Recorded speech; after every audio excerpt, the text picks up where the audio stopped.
talking about life lessons that can make a difference in your life, in other people's lives, if we just apply them. And these are life lessons based on science, psychological science. And notice the subtitle, a synergistic. Now, synergy simply means the whole is greater than the sum of the parts. So the sum of the parts, I'm going to talk about behaviorism. I'm going to talk about humanism. These are all different areas of psychology. And then I'm going to talk a little bit about positive psychology. And we're going to put these three areas together, and it's going to be synergy, meaning the whole is bigger than any of these individual parts. So I'm excited to share this with you. I want to start by, my slides aren't working right now.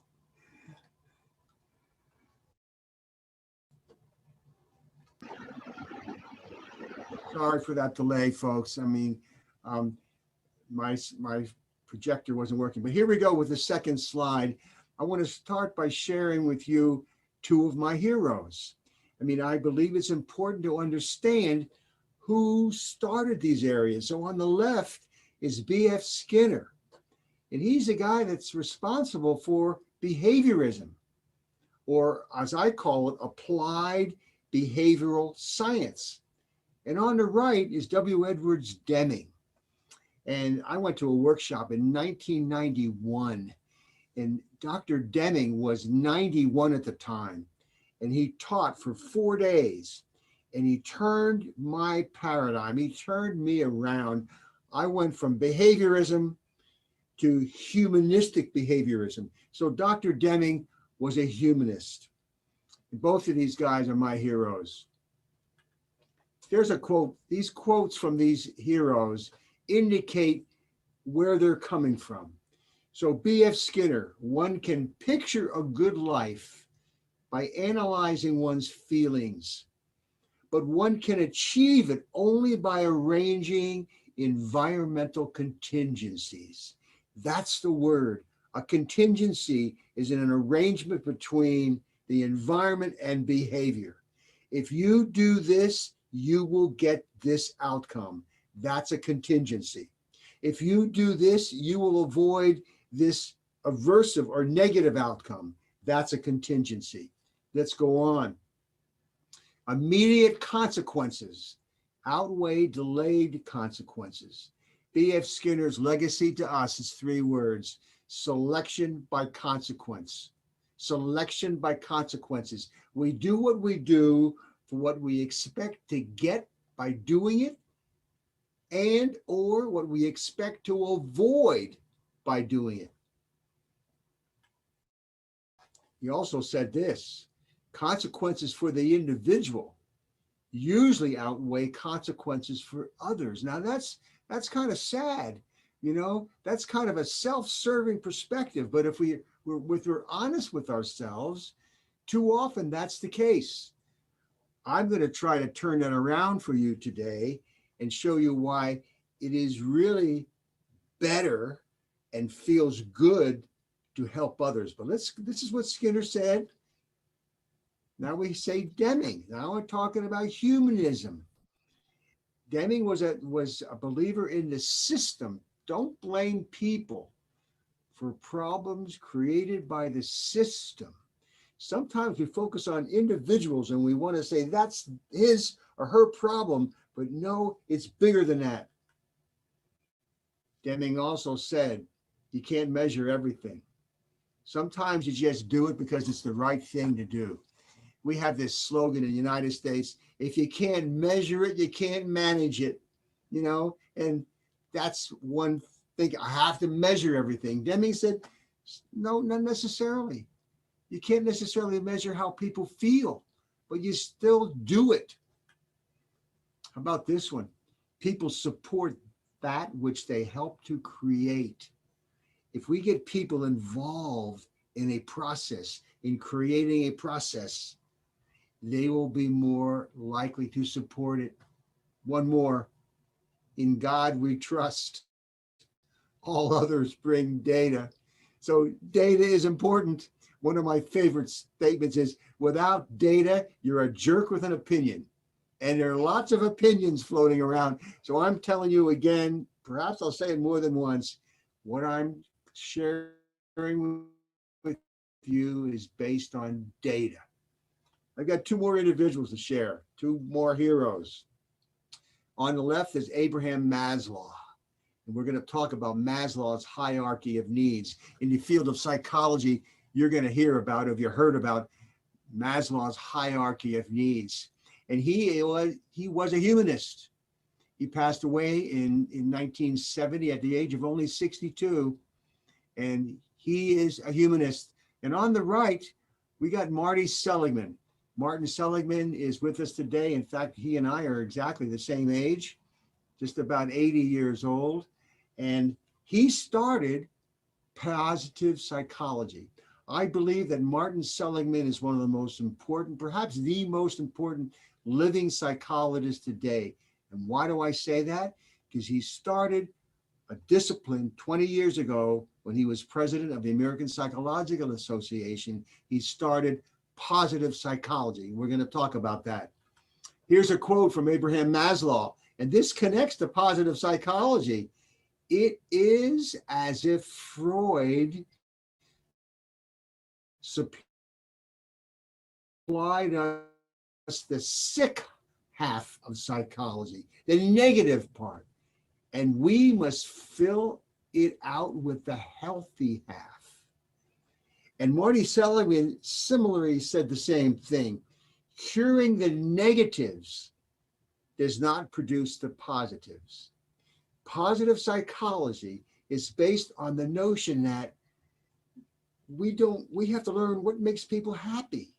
Psychology is typically thought as was these quotes, working on the negative side, helping people with their emotional issues. But Marty came along and said, what about the other side?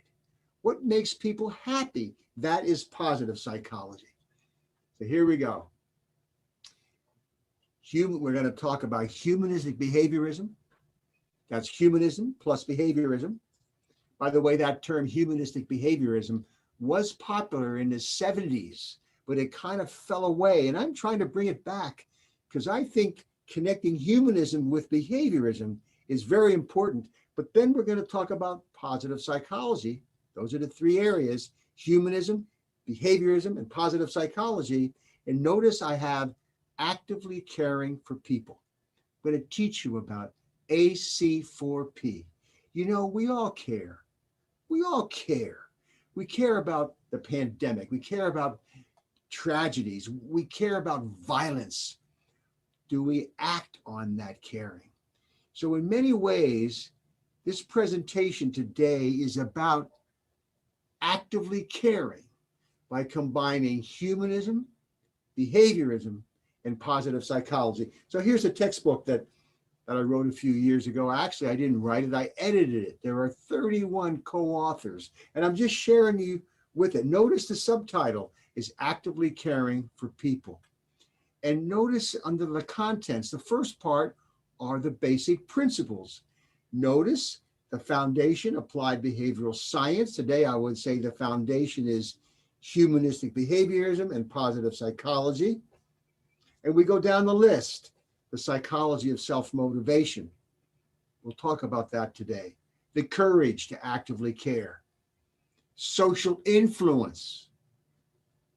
And there it is, number 7, the intersection of AC4P and positive psychology. And number 8, leadership, followership, and AC4P. So again, this is a 700-page textbook, and these are the different applications of the principles, the applications of humanistic behaviorism and positive psychology. Notice if you go down the list, occupational safety, traffic safety, preventing alcohol abuse, obesity, caring for our children, athletics. There's a big one, number 19, actively caring for our environment. Now, with all that said, I once asked myself and my colleagues, if you had to choose seven basic life lessons from these basic principles of humanistic behaviorism and positive psychology, what would they be? So now I'm going to teach you 7 science-based life lessons. And you know what? I want you to teach others. I want you to hear me as a teacher, not me the teacher, you the teacher. I want you to believe what I'm teaching you so you realize it's useful to teach others. So I'm showing you some books here. I'm not selling you books, but I want you to notice that we have a book for police. We have a book for schools. The same 7 lessons that I'm going to teach you now have been adapted for police officers, schools, for parents. So we have a manual to teach parents. And I'm sharing these with you for you to know that they are all based on the 7 life lessons that we're going to talk about in a few minutes. We have one for safety professionals. I mean, the contents are slightly different, but the foundation are those 7 life lessons. And one more, got one for college students. Same basic 7 lessons. And finally, I did team up with a colleague and we wrote two novels. So these are novels related to those 7 life lessons. So all I'm showing you by these books is that there's a lot of material out there based on what I'm going to share with you right now. So here's the first lesson. And by the way, this will not be new to you. As we go through these, you're going to say, I knew that. It's common sense. Well, maybe it is common sense, but it's not necessarily practice. Here's the first lesson. Employ more positive consequences. I mean, you know that you feel better when you're working to gain a positive consequence than when you're working to gain an aversive or negative consequence. The most efficient and effective way to improve both behavior and attitude at the same time. Positive consequences, however, should be soon, frequent, and based on behavior. Not necessarily the case. What is this strange and beautiful feeling inside of me? Waves of ecstasy are pulsing through my soul. This is why I only give positive reinforcement once a year. I'm all tingling. I'm just showing you some cartoons here, kind of get us to realize that we don't necessarily practice this first lesson. Alice, here's a bonus for your good work. On what? I can't be specific because then you might do it again and expect another bonus. Congratulations, you motivated me to act randomly. I'm going over here and I don't know why. Again, I mean, Scott Adams has a pulse of our culture, and he's kind of sharing with us that we don't do it right. How about this? Snoopy says, I try not to let it bother me, but I just can't help it. I've never been chosen employee of the month. I mean, seriously, we don't do it right. I got one more. And Ted gets his singular achievement award for creating the We Are Teams campaign. It's a check for $1,000. Let's all give Ted a hand. Smack, whack, ow. These things never work out the way you want them. See, there's one winner and everybody else feels like a loser. That's not the way we use positive consequences. How about this? We got married 20 years ago. I said, I love you. If anything changes, I'll let you know. So all of these kind of point out, folks, that we're not doing it right. Positive consequences mean frequent and soon. I told you I loved you when we brought you home from the hospital. If anything changes, I'll let you know. That's a cartoon from the parenting book. So positive consequences should be soon, frequent, and behavior-based. But be aware of the behavior you're rewarding. What do I mean? Okay, now will you please stop crying? So dad gives his daughter a pony. Now, maybe we don't give our kids ponies, but our children learn to cry when they want something. So dad or mom gives the child a toy or a present when they are crying. Guess what happens? Dad and mom, we call that negative reinforcement. When you do something to avoid, in this case, the child crying, an aversive consequence, that's called negative reinforcement. We want positive reinforcement. How about this one? Very important. Reward effort, not ability. Very important study. It's shown by this right here. Perfect routine, Susie. You're a natural. Awesome. Now I don't have to practice. So we need to be careful that we reward people's effort for trying hard. I know some parents say, my child is brilliant. My child is the best athlete. That's rewarding ability. And you know what will happen? That child might avoid a challenge for fear they will lose that label. So it's got to be focused on trying hard, working hard, on motivation. Finally, positive consequences promote success seeking. Negative consequences promote failure avoiding. Very important concept, folks. Check out this diagram. Do you seek success or do you avoid failure? Where are you? Which one of those boxes do you fit in? Are you a failure acceptor? You've just given up? Are you a success seeker? That's the place, that's the best place to be, seeking success. Now you might say, and I would say, it depends. It depends on the situation I'm in. Sometimes I'm working for a positive consequence. I'm working to gain. I must admit, sometimes I'm a failure avoider. Bottom left, I'm working to avoid failure. I'm not as happy then. I don't feel great when I'm working to avoid failure. I'm working. It's better that people work for the positive consequence rather than work to avoid the aversive consequence.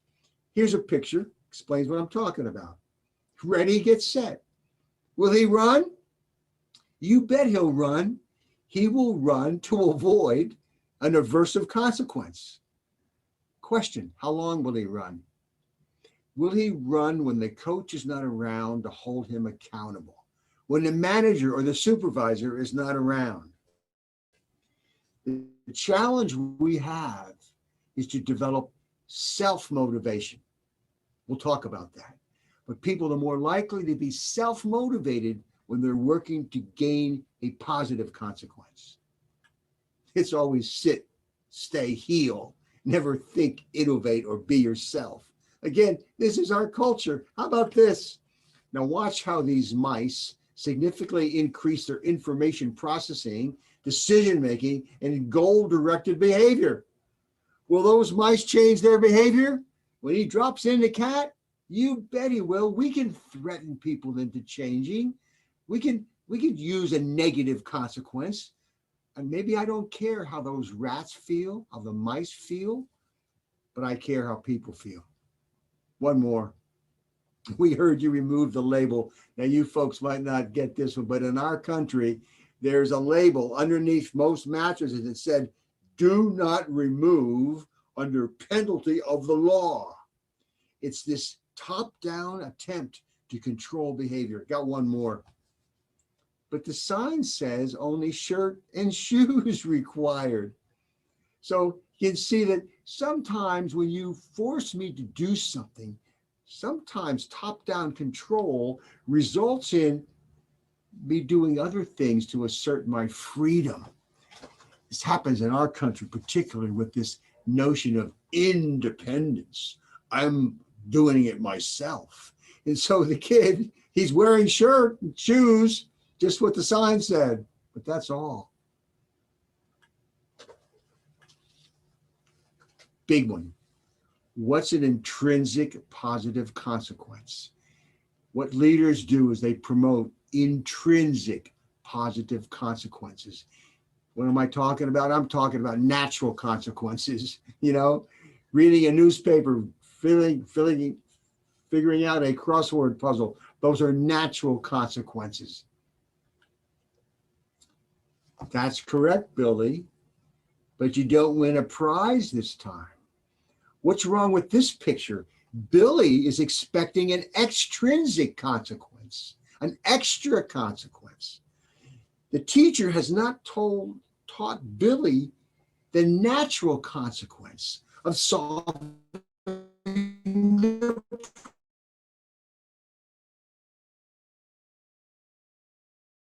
problem.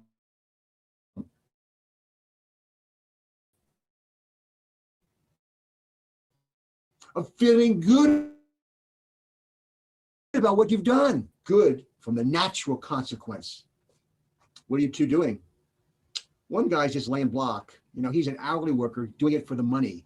But the other dude who's actually laid more block, I'm on a team building a community center. So he sees a bigger picture and he understands the natural intrinsic consequences of his behavior. Again, make the process meaningful. Whether you're adding 2 + 2 or building a wall, whatever you're doing, help people see the natural consequences. That's what leaders do.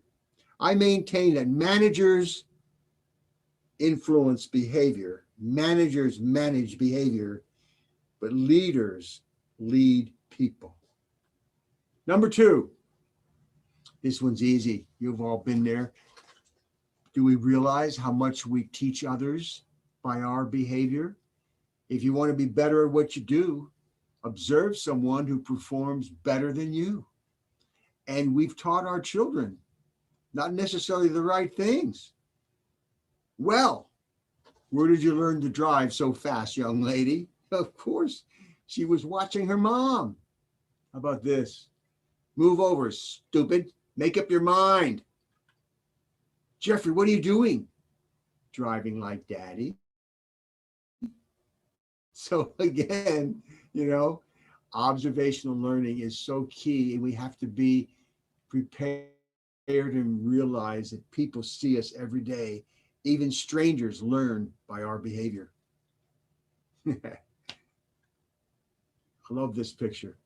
There's a dog. He's got a problem. So dad, the master, he's going to demonstrate through observational learning what the dog should do. Good. Look at the dog now. So sometimes we don't necessarily learn the right things by watching others. Okay, I'm ready for number 3. Improve with behavioral feed forward and feedback. Here's the principle. Practice does not make perfect. You can repeat something over and over, but if you don't get feedback, you're not going to improve. So check it out. First, let's understand the difference between feed forward and feedback. So here is the basic ABC model of behavioral science.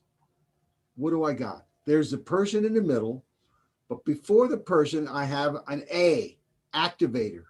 And after the person, I've got behavior. That's B. A, B, and then I got a consequence, that's C. Okay? Now notice, feed forward is an activator. Feed forward is giving directions. Feed forward is telling the person what you want them to do. That's feed forward. Feedback is a consequence. It comes after the behavior. So feed forward directs behavior, feedback motivates behavior. If you get a positive consequence for what you've just done, you're more likely to do that behavior again.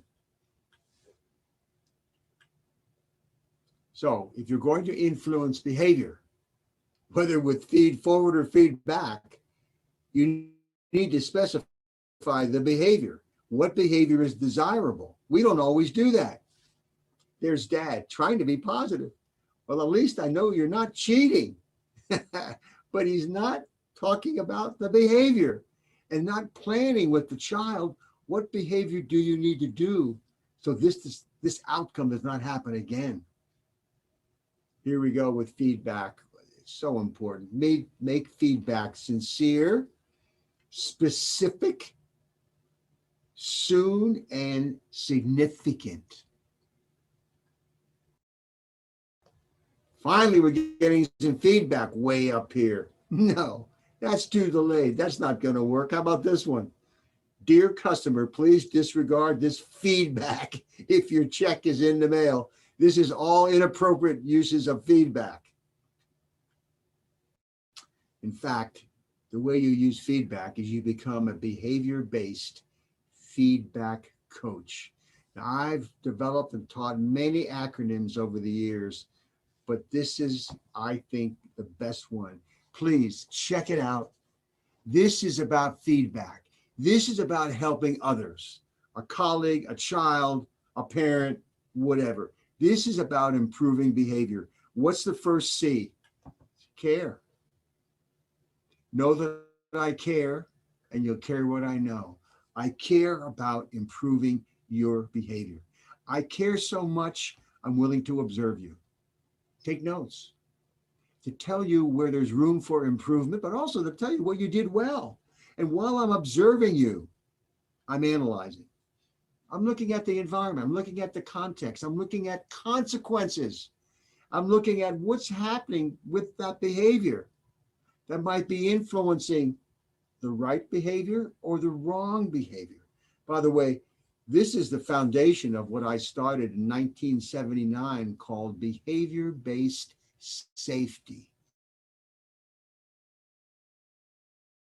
Behavior-based safety. It's coaching. Imagine a coworker watching another worker with a checklist of safe and at-risk behaviors and watching them and doing all these. And then we get to the next C.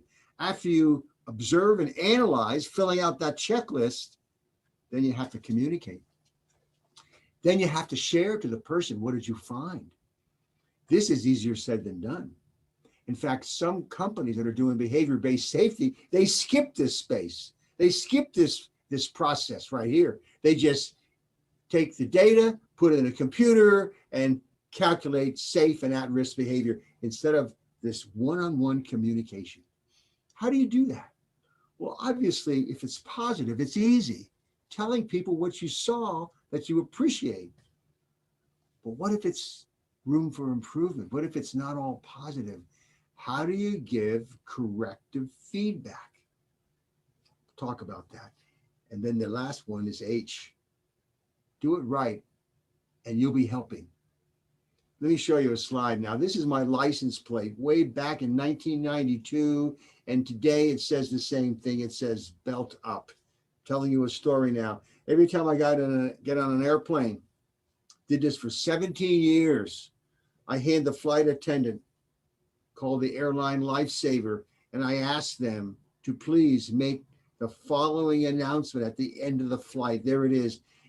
Telling the passengers, now that you've worn a seatbelt for the safest part of your trip, the flight crew would like to remind you to buckle up during your ground transportation. I gave this blue lifesaver every time I boarded a plane, over 1,000 flights. Also, we have pledge cards on our campus, started this way in the 80s, where people pledge to buckle up. I even went to the naval base and gave out pledge cards. And when my daughter was 3.5, I taught her to hold up this sign when we got to an intersection. This was in the early 80s. Only 20% of the people in our country, USA, were wearing safety belts at the time. And if they buckled up, she'd flip the card over to say thank you. Why do I share with you all that? Well, I want to tell you what happened to me not too long ago. I got a ticket. In our country, if you don't buckle up, you're fined. I got a ticket. And what was it for? Fail to wear seatbelt. Failure to wear seatbelt. Huh? I called up my daughter and I said, Krista, you wouldn't believe what just happened. And she said, Dad, you have to tell everybody that. We all need a coach, even you. I've never seen you not wear, I don't use the word seatbelt, by the way. It's a safety belt. It's a life belt. I've never seen you unbuckled, but that particular day, circumstances had it that I wasn't buckled. And that's the day I got caught. Okay, number 4. Now we're talking about feedback. Give more supportive than corrective feedback. That's the first lesson. By the way, the word feedback has negative connotations, doesn't it? Feedback. Your boss comes to you and says, I'd like to give you some feedback. Come to my office at the end of the day.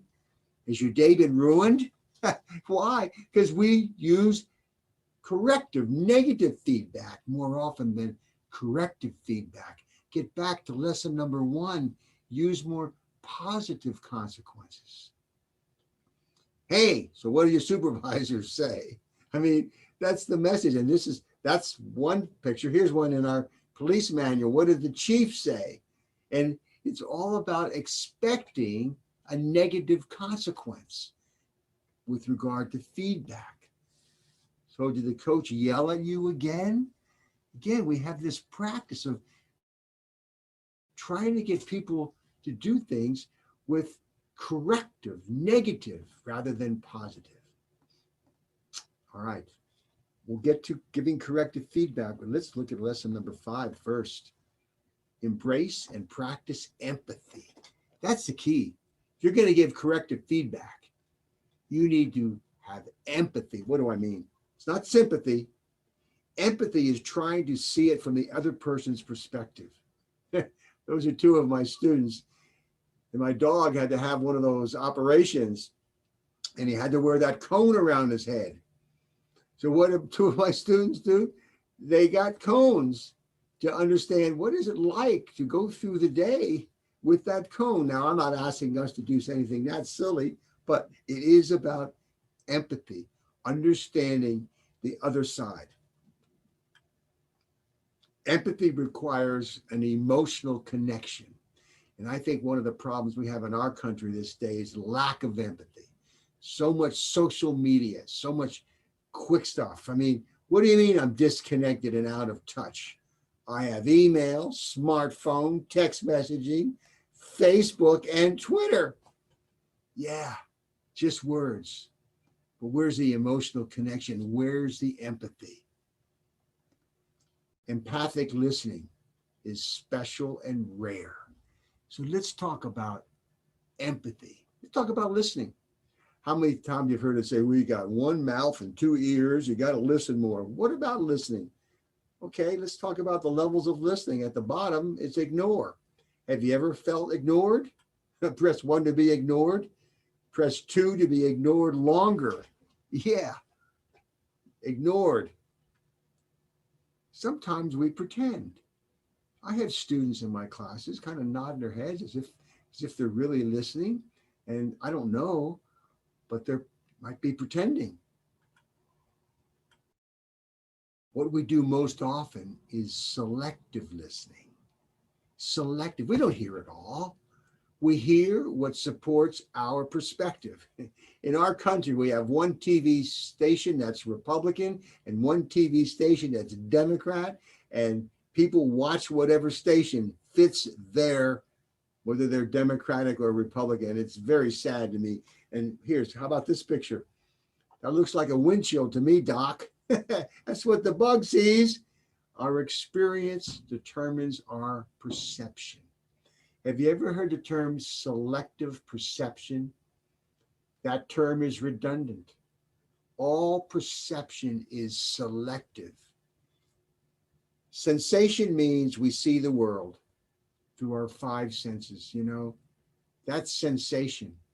Perception means we interpret the world with our biases. That's perception.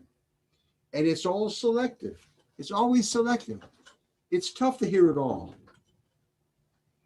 Check this one. She's trying to warn him. Pig in the road. But he's got what we call is premature cognitive commitment, a bias. And he calls her a road hog. The dog gets it because he doesn't have that bias. That's selective. Let's move the ladder. How about attentive listening? This is when you try to put aside your biases and you try to hear it all. Try to take it all in.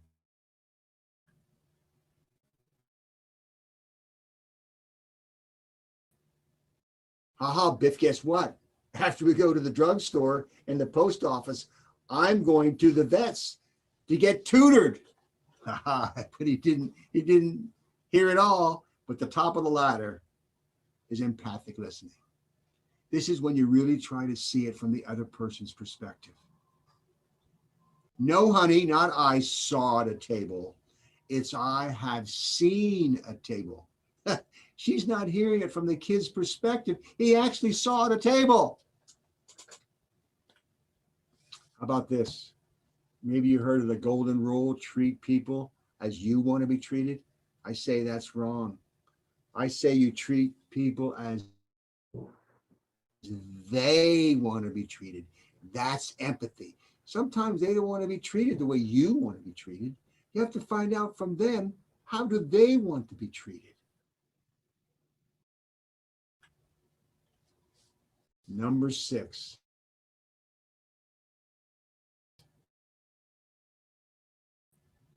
Customize consequences.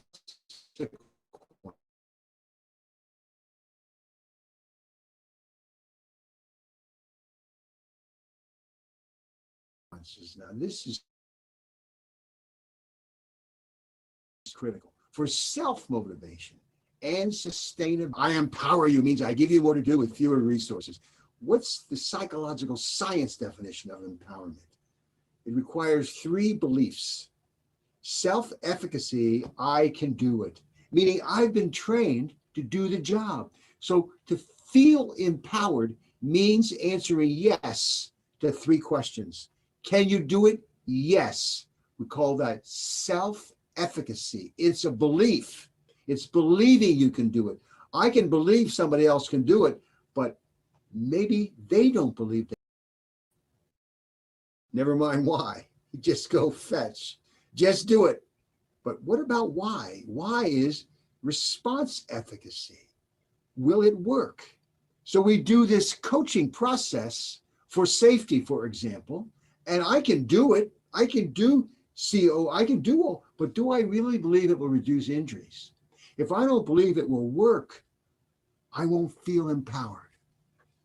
How do you teach response efficacy? That takes education, man. That might take showing them some data. Look, here's the data. It worked. It worked when we did this coaching process in this organization. That's not enough. I got a third question. Is it worth it? Is it worth it? Call it outcome expectancy. Do you believe that the outcome from what we're going to do is worth the effort? Check it out now. So self-efficacy is training. Trained to do the job. Response efficacy is education. Now we exchange these terms. Is there a difference between training and education? Sure there is. Do you want your kids to get sex training or sex education? In our schools, we call it education. I don't want training, because training implies doing the behavior and getting feedback. How about driver's ed? In our country, we call it driver's education. I'd rather have them trained.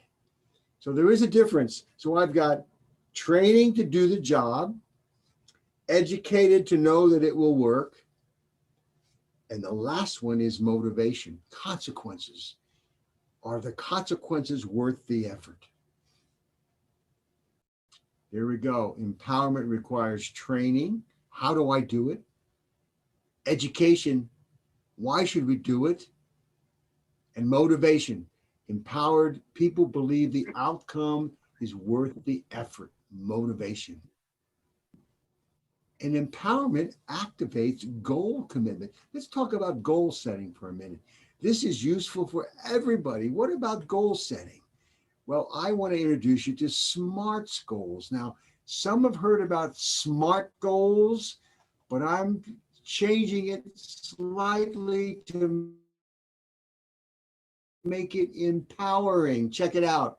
What's the S? Whatever, whether it's SMART or SMARTS, S means specific. What exactly are you going to do to reach this outcome? I want the M to be motivational.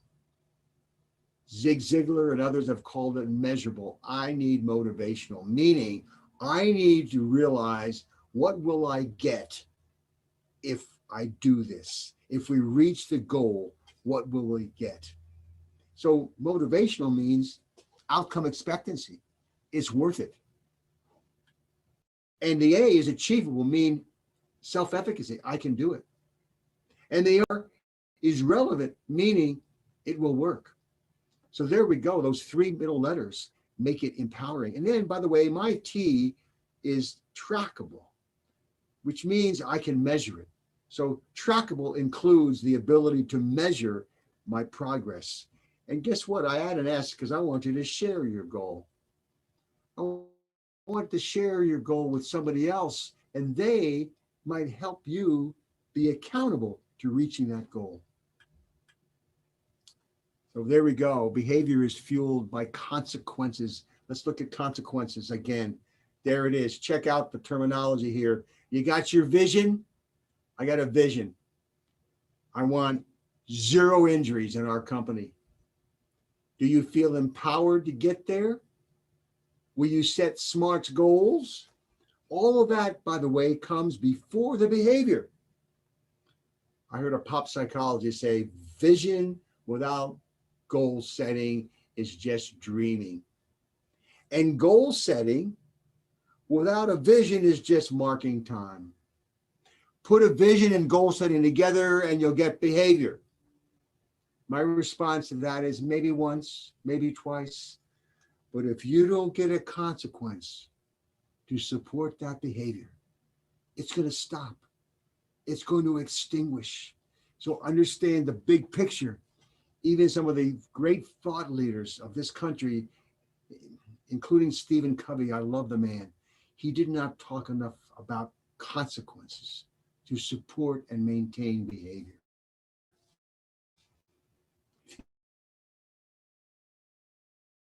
Have you ever tried this? We've tried that.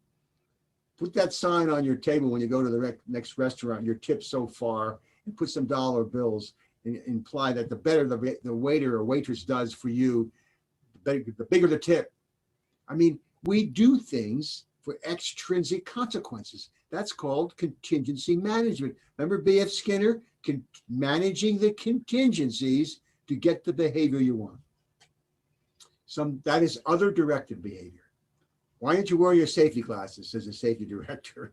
I didn't see it coming. So that is other directed. But I want self-directed. So I want to quickly share with you self-motivation. Self-motivation. Check it out. Sometimes we need to be self-motivated to do the right thing. Perceptions of choice, competence, and community fuel self-motivation. So if you feel some choice, you feel competent at doing worthwhile work, and a sense of relatedness to others, community, more likely to be self-motivated. Choice. Man, do we have this guy controlled. Every time we pull the lever, he gives us a food pellet. I mean, it's in the eyes of the beholder, isn't it? But the point is, they perceive choice. Competence. Check this out. I better hold back positive attention. Bobby's getting a big head. We used to have that. I remember, don't give him too much attention. I ask my audiences, does anybody get too much attention, too much recognition for the good things they do? I don't think so. And when I do get recognition, it builds my competence. And if I believe I'm competent at doing worthwhile work, I'm going to continue doing it. I'm going to be self-motivated. Finally, community. I'd share my crackers with you, but I'm afraid I'd create a cycle of interdependency. Exactly, that's what we want. You come into this world, you depend on others. Then teenager, you become independent. Can't wait to do it myself. And some of us get stuck there. When the way to be mature, the way to make it happen is for interdependent. We're all in this together, back to Deming, in a system to make the system optimal. I have a TED Talk, you might be interested in seeing it, on self-motivation.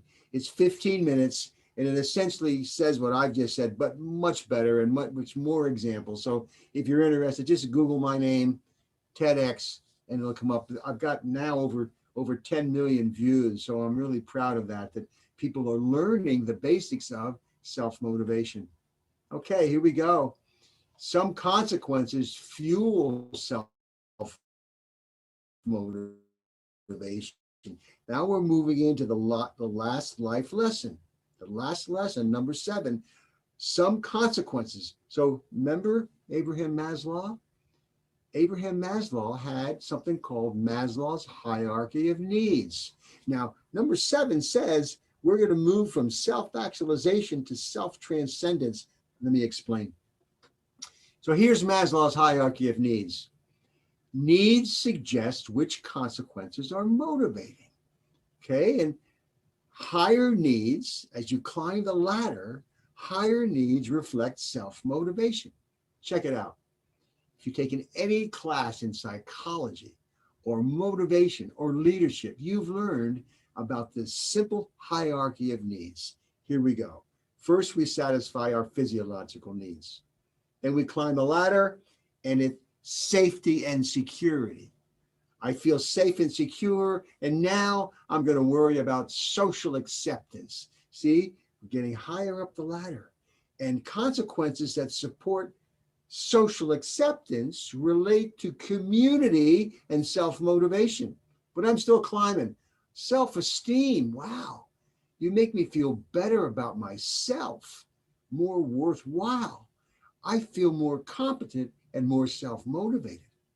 Then we get to the top, self-actualization. Well, that's the way it used to be. What's self-actualization? I asked my professor way back over 50 years ago, when I was a graduate student, what is self-actualization? And he said, Scott, self-actualization means you've done it all. You've reached a point in your life where you think you've achieved all you wanted to achieve. And then he looked me square in the eyes and he said, and Geller, I don't think you'll ever get there. And he's right, man. I'll never believe I will have achieved all I wanted to achieve. But guess what? Abraham Maslow changed this. Before he passed away in 1970, his last book is 1971. It's entitled The Farthest Reaches of Human Nature. He said he was wrong. The best you can be is not about self. Check it out. The highest need is not about self. No, it's all about, I've got enough food. I've got enough friends. I have self-esteem. I am self-actualized. Check it out. Let's climb the ladder.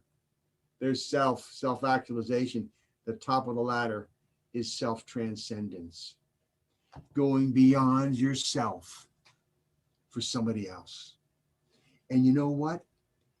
You don't have to get all the other needs satisfied before you get to the top. You can reach out and help somebody right now.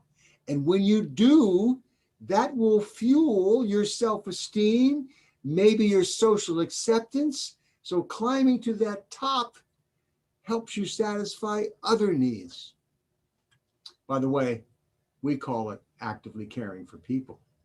Now we're right back to what we started, actively caring for people, humanistic behaviorism, and positive psychology. AC4P behavior is fueled by a win-win, interdependent, there's that word again, mindset. One of my favorite pictures. Son, it's not whether you win or lose, unless you want daddy's love. We do have things happening in our culture that promote win-lose, independent over interdependent, not only in sports. What about politics, man?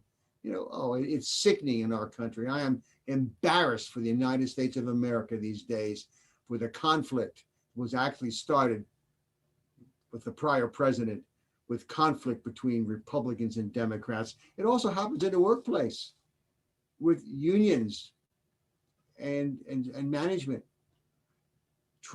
it's better to get together. So here we go. Self-transcendence is at the top of Maslow's hierarchy. AC4 behavior is fueled by a win-win, interdependent mindset. AC4P behavior is sustained by positive consequences that reflect choice, competence, and community. So I'm going to end this presentation by teaching you what we are doing, and it's worldwide, to promote actively caring for people behavior. We have a wristband. There's a wristband, and there's Marty Seligman, another picture, and he's wearing a wristband. I'll tell you more about the wristband. There's one of our famous football stars in our country, Terry Bradshaw. He's wearing a wristband. And there's Michelle Obama receiving a wristband from our Ed Spencer, our president of student affairs.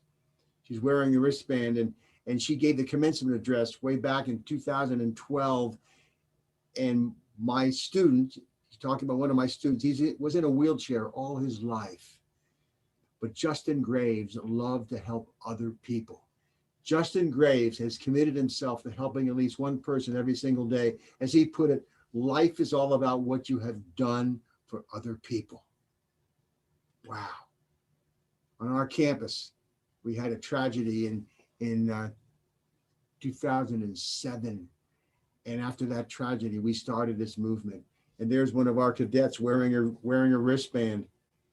There are my students, and we study AC4B behavior. How can we increase this behavior? And let me tell you a brief story. Let me tell you about Allie Neal. Allie Neal was at another university, and one of my students was visiting this university, and it was LSU, and he was telling her about our movement, and she said, "Let me tell you a story. I was riding the metro in Washington, D.C., and I was sitting across from another individual, and he looked so sad. His head was down, and all I did was say, 'Are you okay?' And I showed some emotion, I think. He looked up and he said, 'No, I've just had the worst day of my life.' And she said, 'What happened?' So what she did was listen with empathy to his story. That's all she claimed to have done. And she ended up saying, 'Wow,' she said, 'I sure hope your day is better than this. And my stop is coming up. I'm going to have to leave soon. I hope you have a better day.' And he said, 'Wait, before you leave.' And he took this wristband off his wrist and he gave it to her. It says, 'Actively caring for people.' And she said, after telling us the story, one of my students, 'Where did he get the wristband? He got our wristband somewhere. Where did it come from?' From that point on, our wristbands have an identification number. And when you give somebody a wristband for an act of kindness, that's what it's for, an act of kindness, you record the ID number. Let me explain it. It's called the STEP process. Here you go. C, S for C, an act of kindness. T for thank thank them for their act of kindness by giving them the wristband. E, tell them to enter the act of kindness at the website. Here's the website, very easy, ac4p.org. Go to that website. Go to the website, ac4p.org, and check it out. And by the way, then the P of step is pass it on. Pass on this wristband to another act of kindness that you observe. And again, these stories, we're spreading positive acts, positive gossip, rather than so much of that negative gossip on the internet. It is traveling worldwide. I'm going to show you that we do have police officers who wear blue wristbands.